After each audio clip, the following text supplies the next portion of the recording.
Because your time counts. Count on Action News AM, first at 5:30. Kim Clark with the first news of the day. Bob McLean and the early look at weather. Ralph Hatley with the latest traffic updates. And Earl Farrell with what's going on in the Mid-South. Because experience counts. Turn to the people you know and trust. Action News AM. Coverage you can count on every day. Closed captioning of Action News 5 is brought to you by Abra Auto Body and Glass. From WMC TV, this is an Action News 5 update. It's 2:59, cloudy and 60 degrees. Good morning, I'm Sandra Hamer. An early morning barroom shooting leaves a young man dead. Police are now looking for suspects. Someone shot and killed 19-year-old Trevor Winters at the Wilson Bar and Grill on North 3rd Street. It happened around 2 o'clock Sunday morning. Winters had argued with two men. Witnesses tell police the men left, then came back and shot him to death. A stray bullet hits the man in his home on Netherwood near South Parkway, critically wounding him. The bullet came in the man's window and hit him in the head. Two other people received non-critical wounds in the shooting. For Mid-South weather, expect cloudy skies today with some thunder showers. Today's high will be 61 with a low of 46 degrees. The rain clears Tuesday. Tuesday's high will be 49 with a low of 33. I'm Sandra Hamer. I'll have another Action News 5 update in 30 minutes. 12 Emmy nominations for news, programming, and public affairs excellence. WMC TV5. Coverage you can count on. Closed captioning of Action News 5 is brought to you by St. Francis Hospital. From WMC TV, this is an Action News 5 update.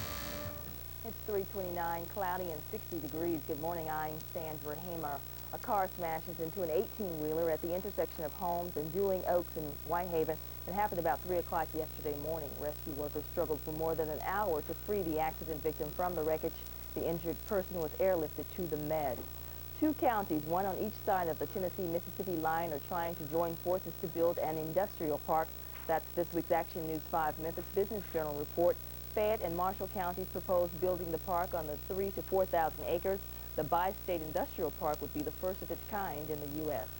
For Mid-South weather, expect cloudy skies today with some thunder showers. Today's high will be 61 with a low of 46 degrees.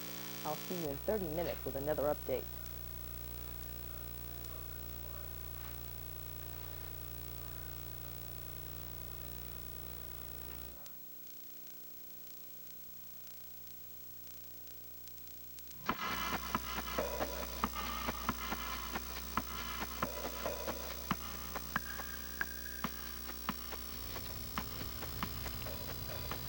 Good morning. Welcome back to NBC Nightside. I'm Tom Donovan. And I'm Tanya Strong. Coming up, is high-tech medicine worth its price tag? We will take a look.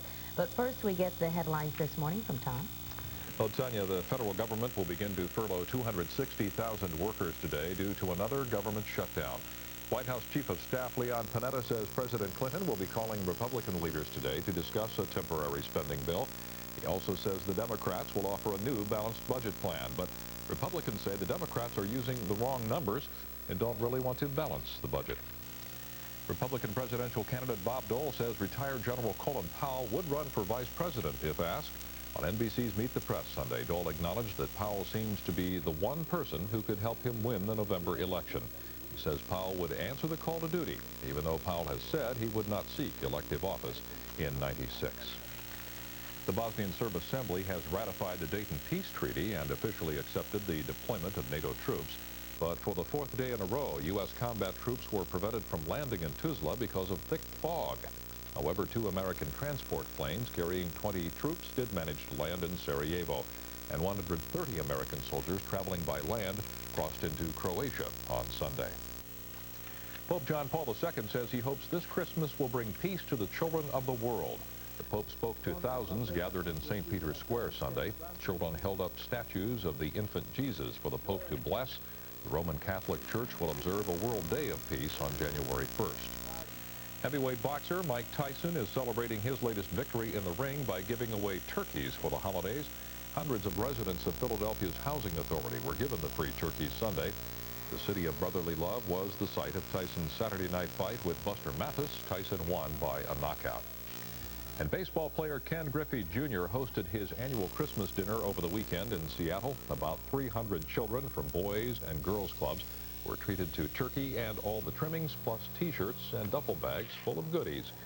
But the highlight of the evening for most of the kids was getting to meet Griffey. I'm sure it was. That was a nice effort. And for the latest in business news, we head to Fort Lee, New Jersey, where CNBC's Susie Garrett is standing by with the latest. And good morning, Susie. Good morning, Tanya. Good morning, everyone. Well, two of the baby Bells might be making the big connection. The Wall Street Journal is reporting this morning that 9X and Bell Atlantic are talking about a possible merger.